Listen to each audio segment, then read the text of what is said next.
My name is Cassie and I'm the founder of Fatco, where we use these guys to make this stuff. Let me explain. At Fatco, we specialize in making natural and organic skin and body care products, many of which contain tallow. It's nutrient dense and healing. It's extremely high in vitamins A, D, K, and E, all super important for skin health. It's natural, it's healthy, and it's sustainable.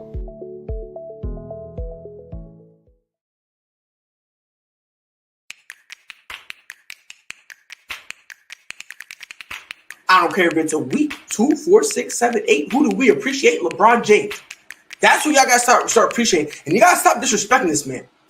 You got AJ Brown, who's a legit number one, and you got Julio, who's another legit number one. One of them dudes gotta get double teamed. Who gonna get double teamed? And whoever gets double teamed, the other one gets the ball. I'm saying this with no pun intended, with full of pride. Ladies and gentlemen, boys and girls, it is the Prideful Takes podcast. As always, it is your boy Pride.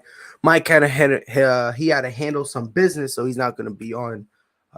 He's not going to be on today. So it's just going to be me, myself, and I. And Rob, don't go nowhere, bro. Don't go nowhere, because I am here to defend myself on something I said this morning, and I'm about to ruffle some feathers. Gonna talk some UFC 272 and why this might be a dog shit pay-per-view. James Harden starting well with Philly, but is it gonna come out to a ring? And we'll get into some disappointment in terms of the NBA. But it's Monday. You guys already know the vibes. I'm here to get people mad. I'm here to trigger fools. And this is something that, frankly, I've been wanting to say for a while, but unfortunately, I'm surrounded by so many Chicago Bulls fans that if I say this, I'm going to get crucified. I said it this morning, I got crucified, and there was a lot of heat, but your boy was still chilling in the kitchen. So here's goes. Derrick Rose winning the MVP is probably, I don't know who gets more mileage. Derrick Rose in that MVP or Paul Pierce when he won that finals in 08. I don't understand why Derrick Rose gets put on this high pedestal where, oh my God, this guy's amazing. I believe comparing John Morant to Derrick Rose right now is the most disrespectful thing you can do to John Morant. In my personal opinion, John Morant right now is better than what D Rose could have ever been. I'm keeping it a stack. There's no way you could tell me, and again, I got people mad already. I'm ruffling people's feathers. But it's just, I'm be honest, Derrick, and this is not to say that Derrick Rose is a scrub or anything. I'm not saying he's a scrub. But we also need to understand something. When Derrick Rose won his finals MVP, we need to understand voter fatigue was a thing. But, and by the way, Mike, you listen, I promise you, Mike, if you want on next Monday, we could revisit this. I promise you we could revisit this. I have no problem revisiting it whatsoever. But we need to understand something.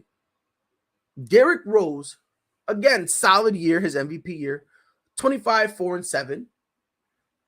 That's legit, right? Until you realize, if we're looking at win shares, bro, like, he didn't even have the best win shares in everyone involved in the MVP race. Not only that, for every game, he would go nuts out of his mind. There was a few games where he would be freezing from the field. Rob says you can't seriously believe that, private. I believe it wholeheartedly. That's why I'm saying it. That's only why I'm saying it. I don't understand why Derrick Rose was put on this pedestal based on that MVP. And then people are saying, oh my God, well, it's because he's carried. No, he didn't. I don't understand this notion, because 1 minute the Chicago Bulls team was a legitimate threat to win the championship. But then when you say, oh yeah, well, let's be fair here, it's not like Derrick Rose was carrying them, then the narrative switches to, oh, well, without Derrick Rose, they wouldn't have been nothing. Again, I don't understand why he gets put on this pedestal where all of a sudden we need to make sure we remember Derrick Rose like that. No. No, your MVP year, you shot 45% from the floor?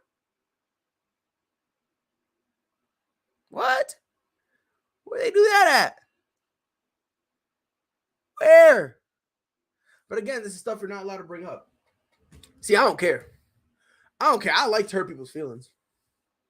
I love to hurt people's feelings. I'm chilling.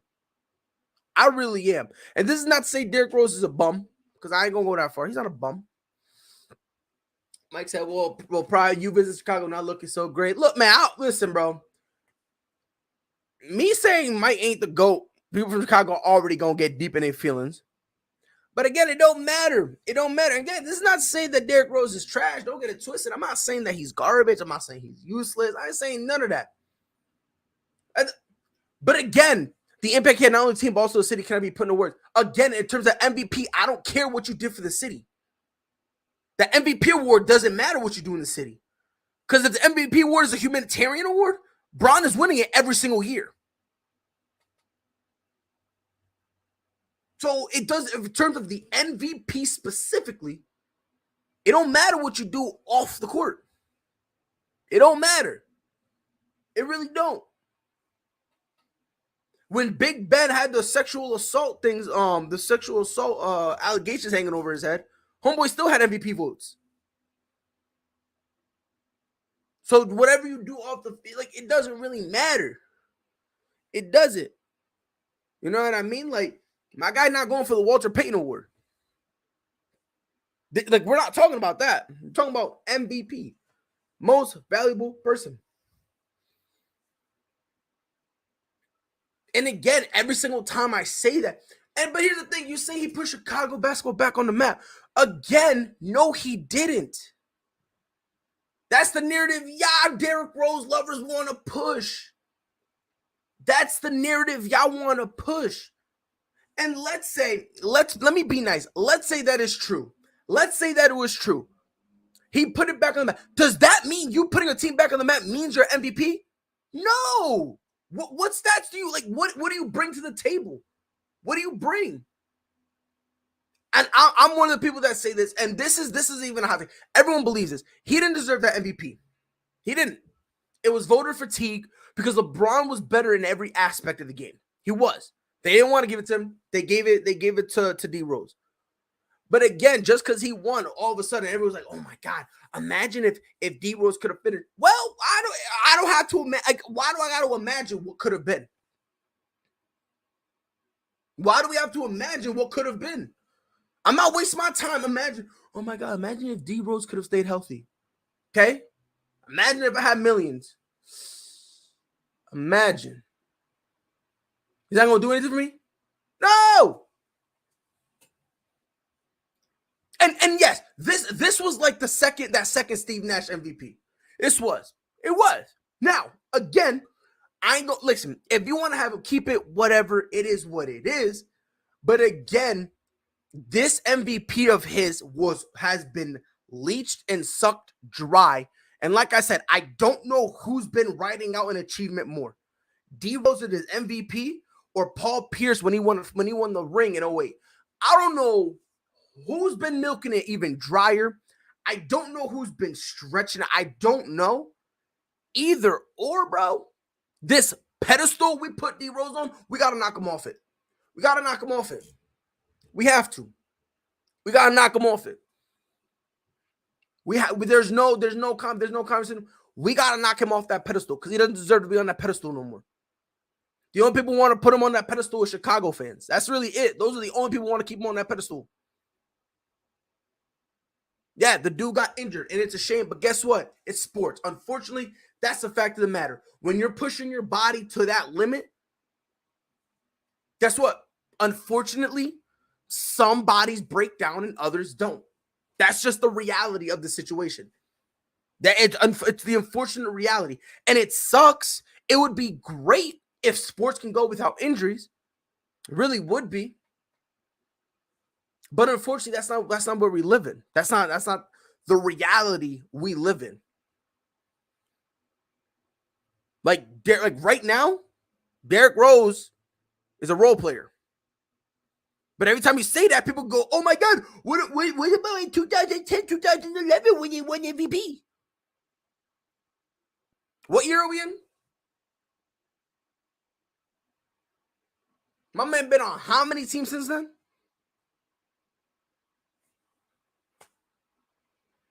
Chicago, knock him off that pedestal.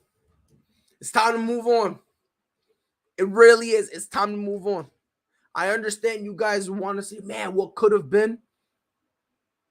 Don't matter what could have, should have, would have. At the end of the day, it ain't coming to truth. It ain't coming to reality, regardless. That's a conversation you Chicago people need to have. I said what I said, and I meant it, by the way. And again, I'm not saying he's a scrub. The word scrub never came out of my mouth. I just want to throw it out there. Word scrub never came out of my mouth. But yeah, you guys are milking this so bad right now that it almost comes across as if, and it's not Boston people. It's not Boston people. It's not. It's logical people. It's logical people. And here's the thing. You call him a legend is a joke. It's a joke. It's a joke. Let's be honest and let's be fair. We need to understand something. I don't care where I'm from. I'm from Connecticut. I don't care. If you just want to look at it, his first year, his rookie year, solid, okay? Then he came out his rookie year, so 20 points, 25, 21. Then he tore his ACL. Since then, he has not sniffed 20 points per game. Since then, he has not. This dude that everyone's been hyping up to be saying, oh, he can do. He hasn't been that guy since. And it's okay if you're gonna be a role player off the bat. That's okay. That's not a problem at all. The problem, and here's the funny part. And Rob, we talked about it. You said he scored 51 in Minnesota. Do me a favor. What did he do before that, and what did he do after? Rob, we had that conversation. He scored. He had that one game. He dropped 51, and he was crying. Everyone was emotional. What did he do before? What did he do after? Thank you for coming to my TED Talk.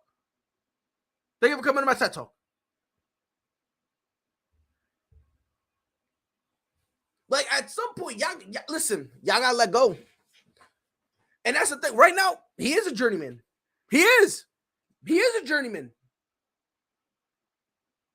And right here, the funny part, if it's anybody else said it, it wouldn't be a problem. But since Pride said it to all of y'all, all of a sudden, I'm Vladimir Putin.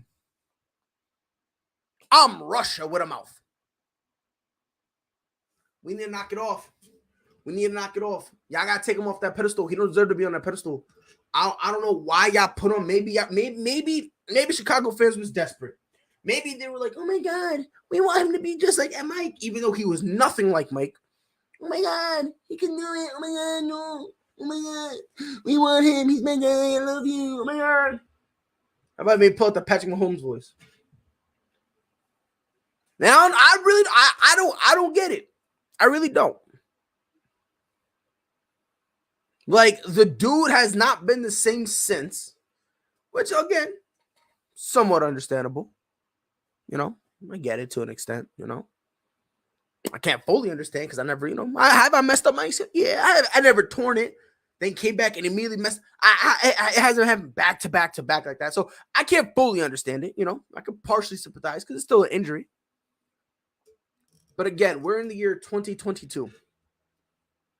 2022. When he won the MVP, it was what, 2010? 2010? I might have still been a virgin.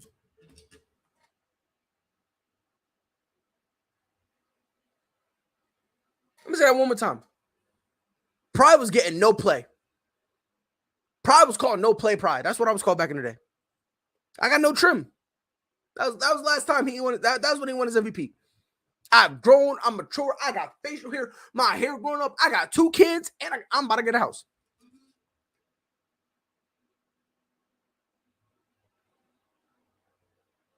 Come on, man. Stop playing. Stop playing, bro. Stop playing. At some point, we need to understand, yeah, congratulations. He had that one MVP year, but at the same time, we need to pump the brakes and we need to relax, stop putting him on this pedestal. Because I'm telling you right now, man, I'm telling you, climbing to get up there hurts. What do you mean a high level? What do you mean a high level? See, this is why I get tight. For guys like D Rose, when he comes back off an injury, the bar is lower. Yeah, bro, play like a rotational guy, and that's a high level. How is it a high level, Michael? How? And I don't hate Chicago. I have no hate for Chicago. I have no hate. Before this morning, Robert, I was like, hey, yo, Chicago lit. Chicago's lit. I started bashing Chicago again. No. First of all, time out. First of all, you're right there contradicting yourself. You're contradicting yourself. Because you want to say a high level, but then you want to put this weird little thing like, oh, but you know, for a role player. What? Hold on, time out. Y'all not hyping him up as a role player. Y'all ain't put him on that pedestal as a role player. Come on, man, stop playing. Stop playing, bro. Stop playing. I'm hot. I will go to my father's house, but God knows where he at. But I'm hot, bro. Like, this is why I'm an alcoholic. Like, people like you, Michael, and Robert, y'all the reason I'm an alcoholic. You guys are why I drink. Because I'm going to tell you this right now. He said, I never see so many Chicago fans in 2022. Look, man, because they had nothing to cheer about. Right? So, and this is not me bashing. This is what literally guys have said. This is literally what the Chicago fans have said. They didn't really have much to cheer about. Then last year they have Vooch, and, you know, things were looking kind of good. You know, they really were. Then they made some moves this offseason. Now they're looking great. I said plenty of times he's a 6th man. I had him win the 6th man of the year this year, which means again, Mike. The problem, and again, Mike, we're going to revisit this on Monday. I promise you. Next Monday, we're going to revisit this. I promise you. But my thing is, why do y'all still have him on that pedestal? And this is a question I've been asking. No one said, he right now is a role player. Why I still got him on the MVP pedestal? Thank you for coming to my TED Talk. I said what I said and I meant it. I'm not saying he a bum. I'm not saying he a scrub. I'm not saying none of that. None of that whatsoever. And you say he homegrown? Guess what? It don't matter if you're homegrown or not. What do you give me on the court? Right now, I own the Orlando Magic. Okay? I started wheeling and dealing. Matter of fact, Jason Tatum's a free agent. I go get Jason Tatum. He's lighting it up. Pew pew, my man going crazy, right? Going pew pew pew pew pew pew pew pew pew pew pew pew pew, right? He lighting it up. Cole Anthony playing average. Am I gonna say Cole Anthony's better than Jason Tatum because he's homegrown? Come on, man, stop playing. Because the MVP meant something to Chicago. That's why just like if Tatum was for Boston, that shit means something to fans. No, it's different because Tatum, and I'm gonna catch it for this. Jason Tatum is better than D Rose. Jason Tatum right now, I'll take this Jason Tatum right now over any prime D Rose. I don't care. And we can't even say prime D Rose because D Rose never really had prime. He never really had prime because of injuries. But MVP year, before, rookie, college, high school, out the womb, don't matter. I'm taking Jason Tatum. And again, you're saying I'm tripping, but you're ready to hear the funny part. You want to know why you think I'm tripping, Rob? If Derrick Rose played for Memphis, this conversation wouldn't be happening. If he played for Sacramento, this conversation would not be happening. Matter of fact, if he played, give me like another decent franchise, a solid one. OKC. All right. Well, yeah. Nothing. Nobody was seeing this. I put him on a pedestal he never deserved to be on. And y'all just can't accept it. Y'all can't accept he's not that. He ain't it no more. Y'all can't accept it. He said, okay, I agree, but you can't be mad at Chicago for having D Rose on a pedestal. You just have to be from the city and understand. No, but I actually can, though. I actually can because to be on that pedestal, in order for us to put other players on that pedestal, they need to ball. They need to ball out. They need to ball out, right? We need to ball. Y'all putting Trae Young on that pedestal, act like pretending that he's better than Devin Booker. That's what we doing here. That's what we doing here. Like I don't care where you're from. The dude had one great year. Only one great year. One great year. He said Rose was a monster. He was on the the Bulls, was Jim Lin number 2 during his MVP year. He put the team on his back, game Miami held in the Eastern Conference Finals. Be real, bro. Are you talking about the same D Rose who averaged 16 points? My fault. I'm sloppy. My bad. Look, I said what I said and I meant it. I really did. Y'all going to... And you want to know why I will understand, Mike? You want to know why I will understand? You want to know why? Because I would never put a dude on a pedestal based off of 1 year. Ever. You will never see me do that. Before I was out here loving Jason Tatum, I had to wait. I waited on him. True story. I waited on him. Devin Booker, I waited on him. Ben Simmons, I waited on him. I waited on him. I was like, all right, I like what I'm seeing. Let me see. Can you take the extra step? Can you take another step? That's it. Because I'm not from the city. When's the last time y'all won a ring? My fault. That's immature. I'm going the Freddie route. That's mad immature on my behalf. I apologize. Not really. I said what I said and I meant it. By the way, yet again, D Rose ain't playing. Had to get surgery. Supposedly it's minor, but he's out. You know, there's no timetable. He's out definitely. So you know who would never do that? My GOAT. Go James would never do that. Ever. Moving on to the next topic before Rob and Mike really get me triggered. And by the way, Mike, if Mike and Rob, if I put out any more comments, cause I said MJ's the GOAT, I'm not putting them up. That's what I'm saying.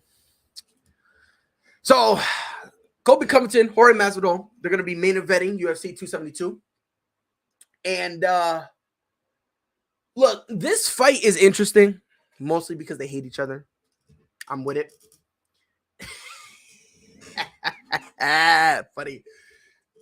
Hold on, time out. You're right. Listen, LeBron gets booed in his own stadium. D Rose can't even step foot in his own stadium.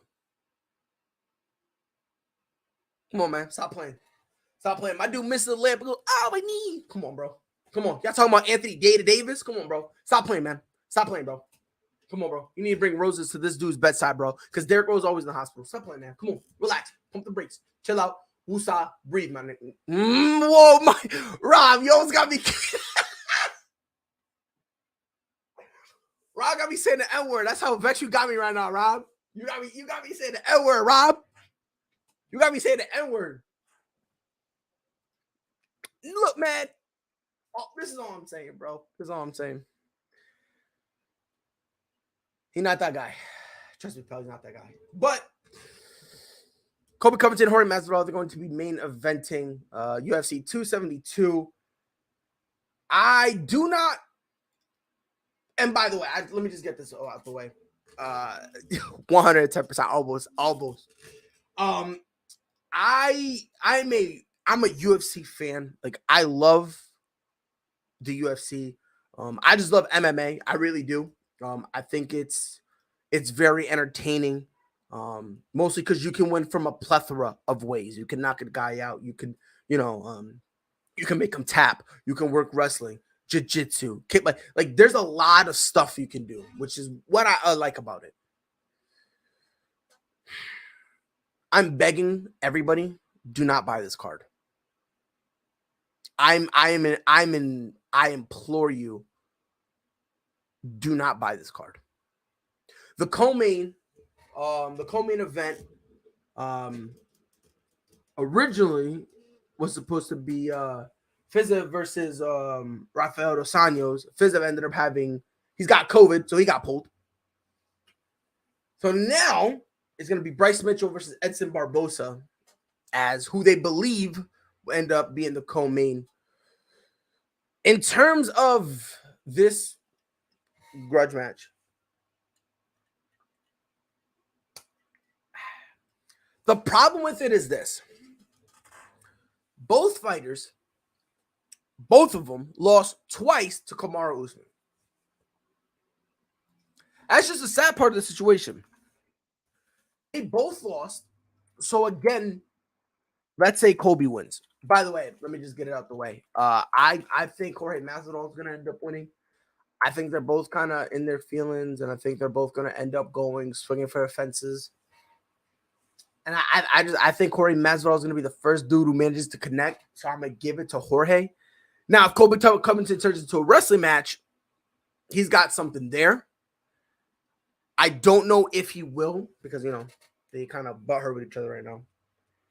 But we will see. But it's just both guys have lost twice. To me, there's just no... Outside of the fact that they hate each other, they used to be best friends, they used to be roommates. Other than that, there's nothing tangible for me to actually care about this because when the belt isn't on the line, because mind you, this is one of the rare main events that's not for a title. That's actually on a pay-per-view, not like the fight nights. This is like on a legitimate pay-per-view. The problem with this is just there's nowhere either one of these guys can go. There's nowhere they can go. If Kobe wins, he's gonna have another fight with Kamaru? Like, he doesn't deserve it. And again, Jorge Masvidal, dog, you got knocked out badly. Like, and again, in the second fight, Jorge Masvidal had his time. The first time they fought, it went to decision. So okay, cool, whatever. The second fight, that was, and I was told in the second fight, Masvidal got it. I was like, bro, if you think Masvidal got it, you out of your mind. I ain't trying to be mean, but you're out of your mind if you thought Masvidal really had any type of chance. Kobe Covington is ranked number 1 in the welterweight division, and Jorge Masvidal is ranked 6th. So if by any freak upset, which even though there's really no upset, but let's because right now Jorge Masvidal, he's the underdog. So let's say he wins, right? Let's think about this. If he wins, where do you go? Nowhere. If Kobe wins, where do you go? Nowhere. Like, there's nowhere each of these guys can really go, and it doesn't really matter at all. Sure, it's a grudge match, and it's adorable to call it that. Like, oh my God, they hate each other, rawr, whatever. But the thing is, when a belt isn't on the line, the most interesting part of a fight is while they're fighting, but it's also where do both of these guys gonna go next? Win, lose, or draw. Like, for instance, couple weekends ago, Jamal Hill, he fought Johnny Walker, right? That wasn't for a title. It was on it was on Fight Night. And the intrigue with that was whoever wins could make a case that at 205 they should be at least a contender, right? Get one more high top 5 appointment and go from there. Like, with this, you don't have that. And that's really the sad part about it. This is why it's real difficult to really take this fight serious. Like I said, I'm going to go Jorge Masvidal. I just think they're both going to go in there and want to slug it out. So I will go Masvidal. But like I said, this is one of those fights that, to me, doesn't really have a lot of intrigue. It really doesn't. And it's a shame. Really, really is. Because to be honest, if we had done this fight a couple like last year, I think there would have been more hype up behind it. I really do. But they decided to do it now, hype it up with the grudge match. And sure, cool, but Again, it's gonna be like $75. Don't do it. Trust me, don't do it. Next topic, James Harden. He's looking great for the Philadelphia 76ers. My guy has been balling out of his mind. But here's the question. Will it end up bringing them a ring? So, in 2 games with the Philadelphia 76ers, James Harden, 28 points, 57% from the field, 9 boards, 14 assists. Great numbers. Great numbers. I just got to say one thing about it, though. We need to be smart. And we need to understand something. In the beginning of Brooklyn, it was the same thing. It was the same exact thing. We're looking great. We feel great. We're all happy. We all look good, et cetera, et cetera. Everyone's feeling happy. Everyone's feeling excited. They think everything's great. Then what happened in Brooklyn? Got in his feelings. He got mad because he ended up wanting even more. Couldn't get more. Said it was ridiculous. What's going on, his whole spiel. That part about it really is, of course he's talented. Let's not get it twisted. He's very talented. I'm not going to sit here and pretend like he's trash. But, this is something we need to understand. For some unknown reason,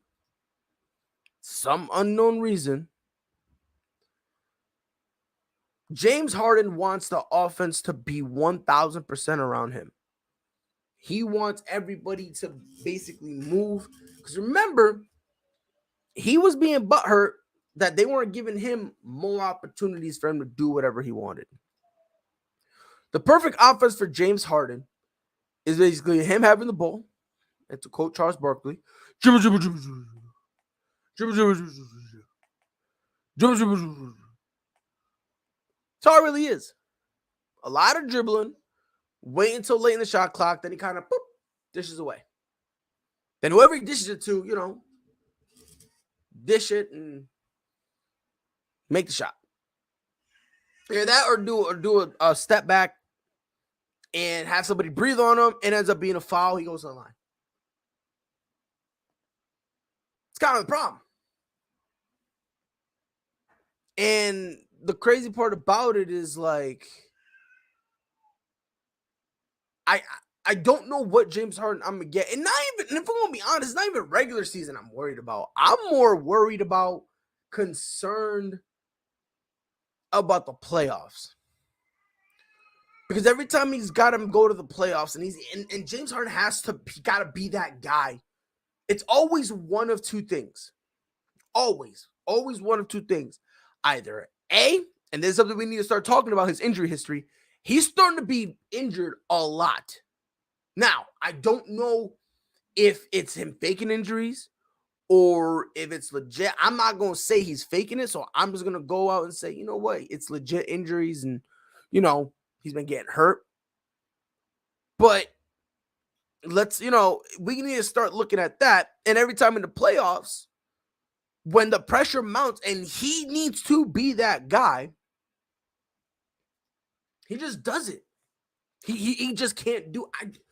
It's a shame because in the regular season, he goes on his tears, he does his thing, and then come playoffs, all of a sudden, we see him different.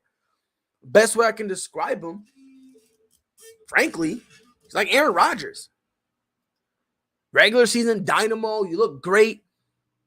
Then we look to you in the playoffs, and all of a sudden, playoffs ain't fun. Playoffs ain't your thing. All of a sudden, there's other things more important. People are still, listen, Spurs, he collapsed. He up against the Warriors, couldn't handle it. Clippers, couldn't handle it. We gotta remember when Chris Paul went down, and I'm one of the people who believe if Chris Paul doesn't go down, I think the Rockets beat them. Now, I don't know for sure, so I can't sit there and say, yep, it did what happened. I'm not gonna say that, But I will say this. That was his moment. That was James Harden's moment to say, you know what? Y'all only need one game. Y'all only needed one game from me. where I go completely nuts in the playoffs. The pressure is on and I can do it. That was his opportunity. And he couldn't do it. He couldn't do it.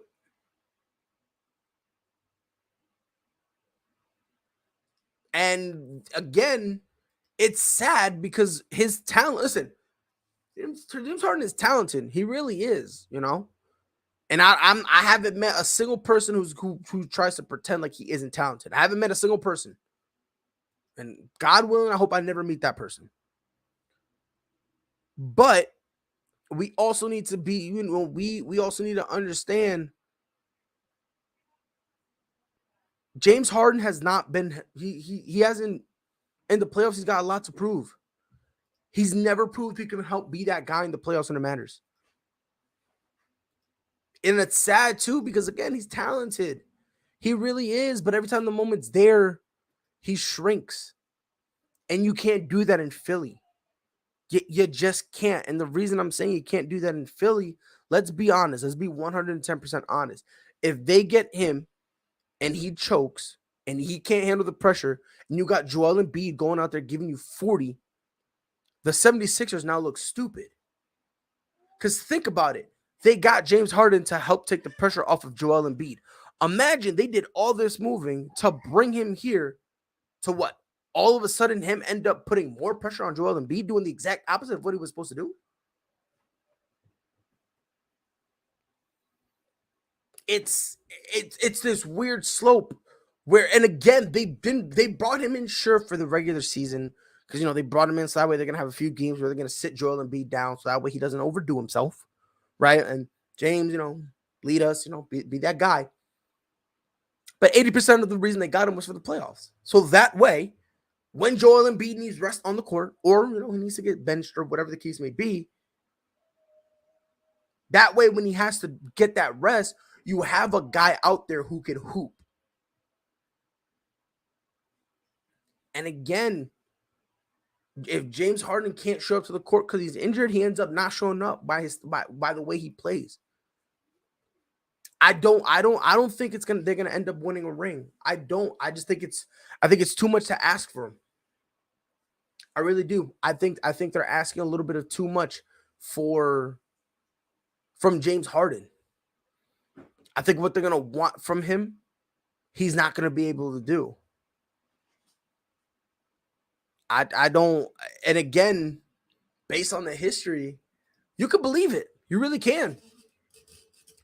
I feel bad saying this because I like James Harden. I do. You know what I mean? I wish him success. You know, I mean, I like him. You know, he can hoop. He really can. But come playoffs, he has yet to show me that when he needs to be that dude, he hasn't showed me he can. He hasn't, and it's sad that we still have to question that about a guy in James Harden who's been in the league since, you know, he was drafted in the 2009-2010 season. That was his rookie year. He's been, you know, it's just a shame. It really is. Like, James Harden is a veteran. Like, there should be no excuses for him. And the sad part about it, when he needs to, he just doesn't show up. Hopefully he can change that. Hopefully, because this is gonna be his last stop as a star. Because I think after this, is he gonna get paid? Sure, but because he's got this year and then he's got a player option, he'll probably pick that up. After that, if he's out here flaming too, it's not gonna look good for him. Not good for him at all. Final topic I want to bring up with y'all. We're now entering the final stretch, so I want to give you guys a couple teams. You know, 3 of the teams I believe have been major disappointments. But before we get to those 3, I want to honorable mention, because I did mention James Harden, the Brooklyn Nets.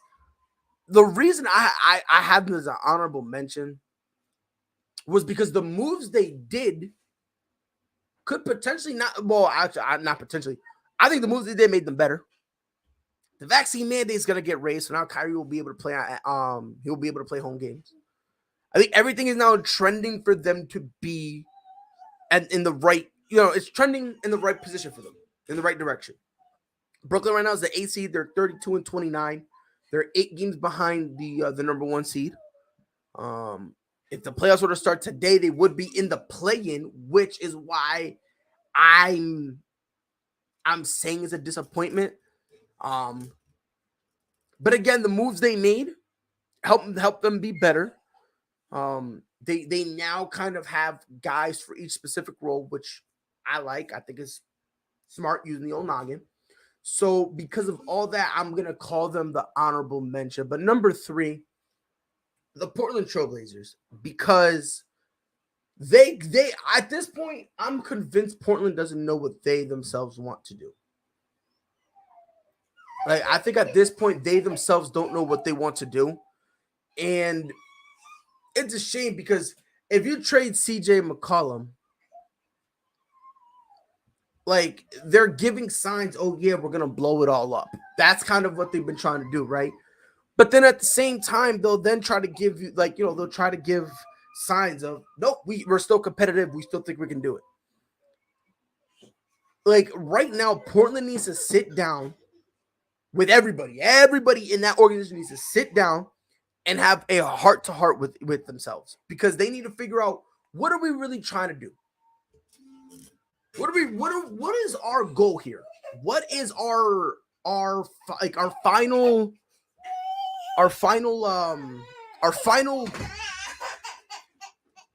they're trying to figure out what is their final option? What are they trying to do here? What are they trying to do? Are they trying to win? Or are they trying to develop? That's what they need to sit down and figure that out. Because they keep saying, oh yeah, we want to keep Damian Lillard, which again, Damian Lillard, that's a guy you can build something around, right?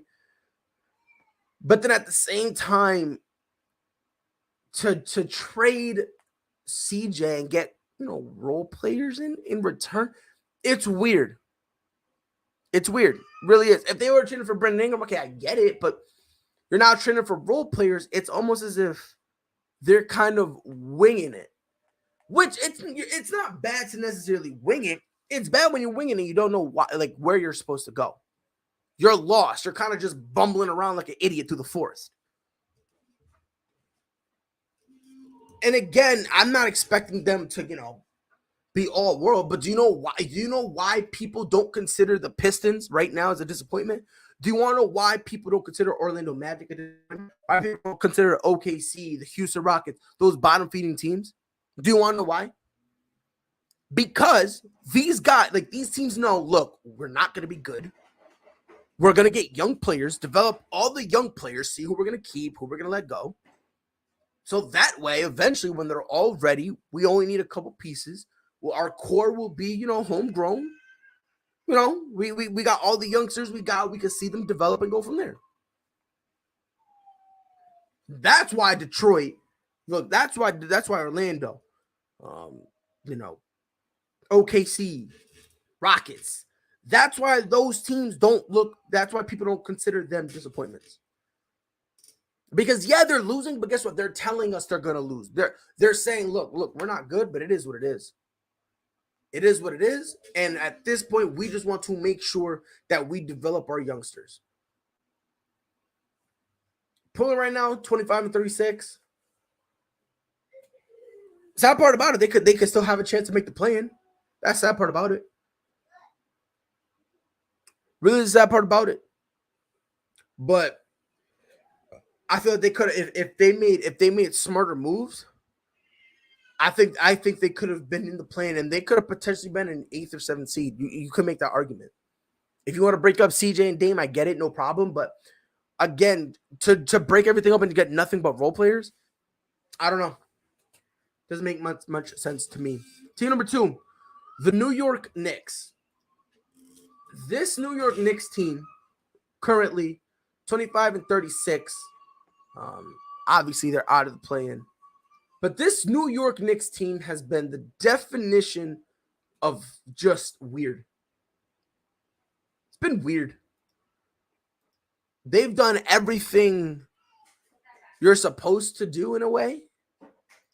And honestly, and real quick, Rob, no, I'm not saying free Dame anymore.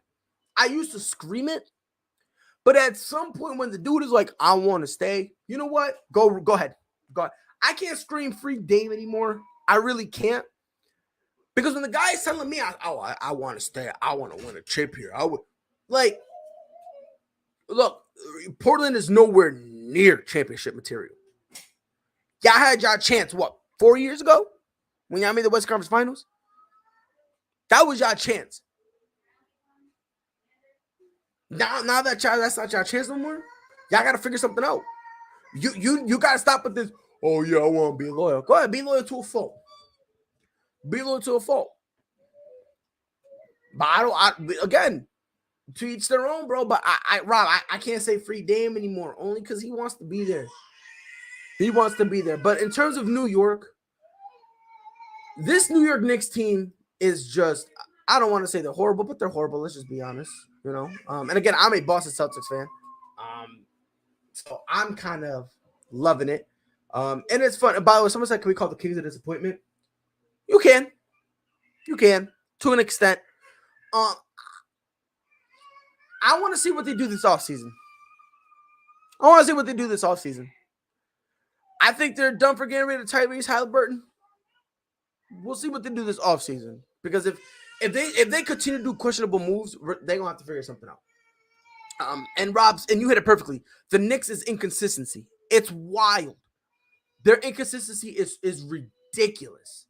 Right now, they're on a 5-game losing streak, 1-9 in their last 10. And if you just look at these guys, again, look, I like me some Julius Randle, but let's be honest. I think the Julius Randle experiment, him being your number one, I think it's time for you to say, yeah, this ain't it.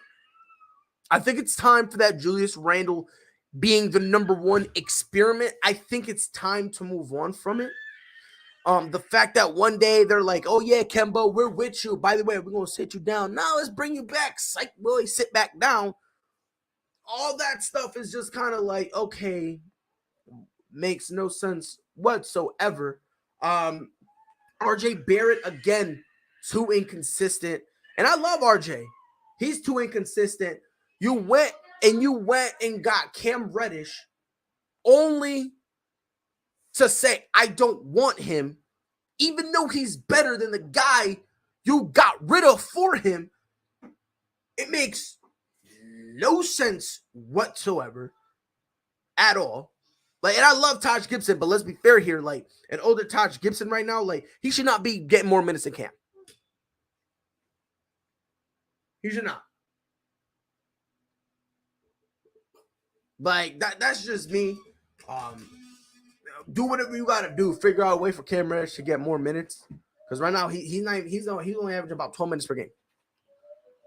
And Rob says, I don't think Julius is the number one. I don't think so either. I think it's time to move on from that experiment. I think it's time for y'all to be like, you know, for the Knicks to be like, okay, you know, we're not number one. He's not number one. It's okay. It is what it is. Let's just move on and figure something out. Like, they need to have that conversation. And I feel like they have the conversation, but they're scared to come to the reality of the situation. I think they're just, for some unknown reason,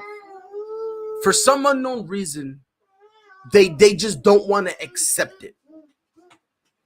Makes no sense whatsoever. None. But again, thank God I'm not a New York Knicks fan. And number one, we obviously already know who it is. The Los Angeles Lakers. Now, it's a disappointment for a lot of other people. For me, it ain't no disappointment. None at all whatsoever. It's not a disappointment. And I'm going to tell y'all why.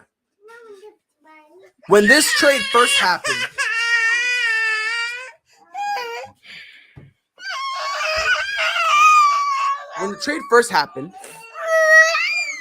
okay, fine, go over there. When the trade first happened, I was one of the people screaming that no matter what,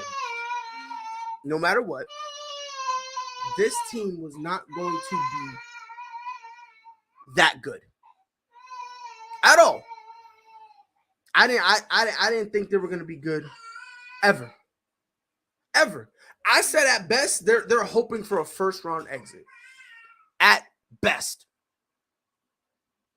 I had people telling me for some reason that how quickly we forget Russell's MVP year. Again, in name, this is a talented team. In name. Unfortunately, you don't play the game in name. You play it in talent. And right now, Russ is not talented. He's not good. There's just no way around it. LeBron James, is he playing at an MVP caliber level? Yes, of course. But I've said it before, the days of LeBron James carrying a team, it's over. It really is over. The days of LeBron saying, yo, get on my back and I'll take you out of the promised land, those are over. He's not going to be able to do that. And again, listen, I'm a LeBron fanboy. That's my dude right there.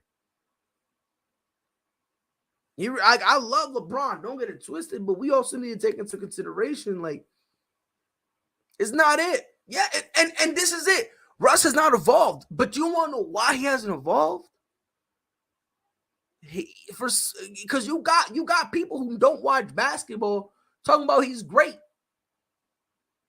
That's the problem. And I understand he got the triple doubles. I'm not going to take that from him. But in order to play winning basketball, guess what? You're going to have to sacrifice, right? You're going to have to. He's still top 2 in turnovers.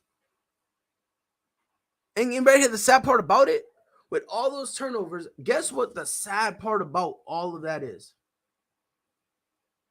The sad part about all of that, his usage percentage is down. His usage percentage is down. He's still turning the ball out at a high rate, yet he's still turning the ball over at a high alarming rate. So think about it. If the turnovers are about the same and his usage percentage is down, what does that mean? That means he either can't take care of the ball or he's doing stupid passes. His IQ's not there. That's all it is. When Russ is guarding opponents, they're shooting over 55% on him. How many times in the third quarter in a crucial game, Russ leaves this guy wide open in the corner to go try to get a rebound, bumps into Dwight, bumps into DeAndre Jordan, bumps into LeBron, bumps into Melo, bumps into whoever had the rebound, ends up slipping, goes into the opponent's hands, and guess who they swing the ball to? Guess.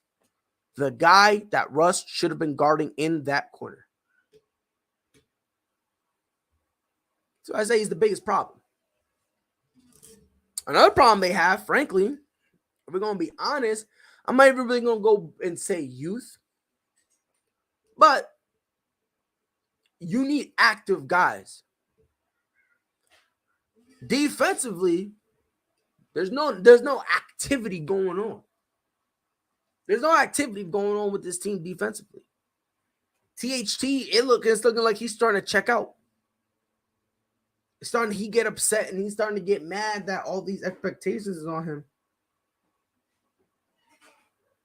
And that's the sad part about it. Because guess what? Avery Bradley, he plays some defense. And Bradley, this ain't Boston Celtics Bradley, or Avery Bradley, I'm sorry. This ain't Boston Celtics Avery Bradley. Wayne Ellington, yeah, he could shoot, but he's never really been a defender. Stanley Johnson, maybe give him a few more minutes, because right now he's at about 20. I would consider starting cutting other guys' minutes down to give him a few more, Obviously, you got Anthony Davis kind of, getting injured, but I think the thing with Anthony Davis, I think there's a few things. I think he's at the wrong place at the wrong time sometimes. And at the same time, another thing I really think it is that people aren't taking into consideration, every time he comes back from an injury, there's no easing him into it. None at all. There's no easing him into it. There's no, oh, you know how, let's see how you go. There's none of that. As soon as he's cleared, they throw him right into the Wolves, and then he's got to play at a high level straight out the gate. I wouldn't be surprised if a few times that he came back, he really wasn't healthy. I wouldn't be surprised. I really wouldn't be. A lot of what's really wrong with this Lakers team, and I'll be honest with you, if the Lakers with this roster, they only have to do one thing. Just one, and they'll be able to, kind of perhaps turn it around. They need to learn how to hold each other accountable. Everyone is scared to go to Russ and say that, Russ, stop. Like, if you still think you're 2015, stop it. Get some help. They're scared to go to Carmelo and say, yo, Melo, I understand, you want that 6-man award. I get it, but that's not what we're here for. It's not what we're here for. AD, you want to come back? I understand you want to come back, but at the same time, come back being smart. Stop throwing yourself knowing you're going to get hurt. Let's ease you back into it. The first 5 games, let's put you on a minutes restriction. Let's see how you truly feel. Let's see if you can, if you truly are healthy. Let's figure that out before we throw you into the Wolves. And then when we do throw you into the Wolves, stop being a bitch and play center.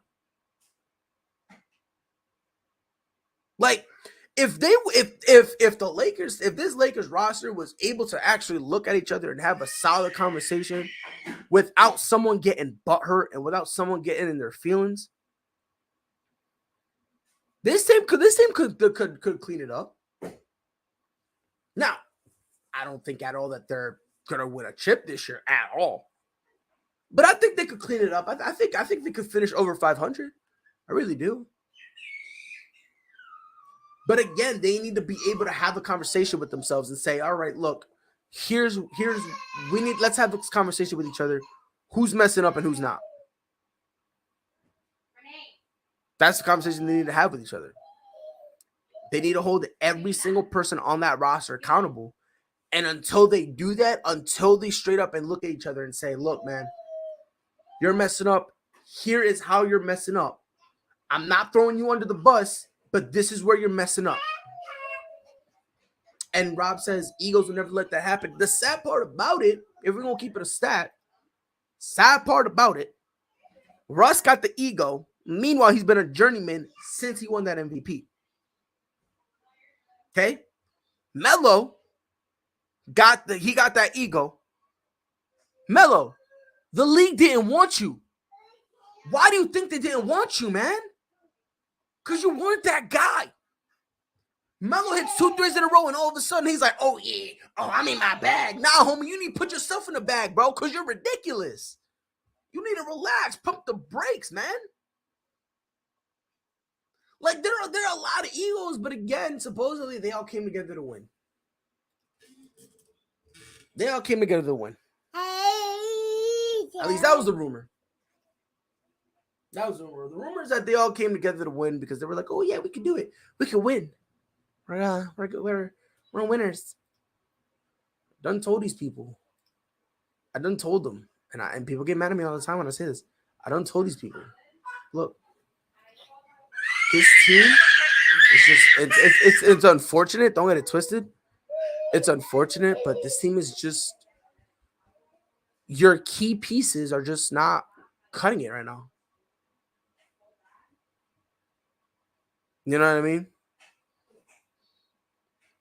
That's just kind of the reality of the situation.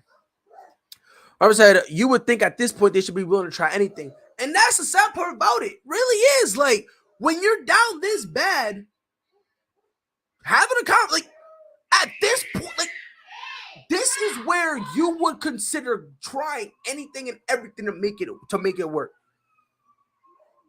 When Braun was out, you guys tried to make Russ the number 1. Was not working. Yeah, I tried to make AD the number 1, and then Russ got butthurt. Right?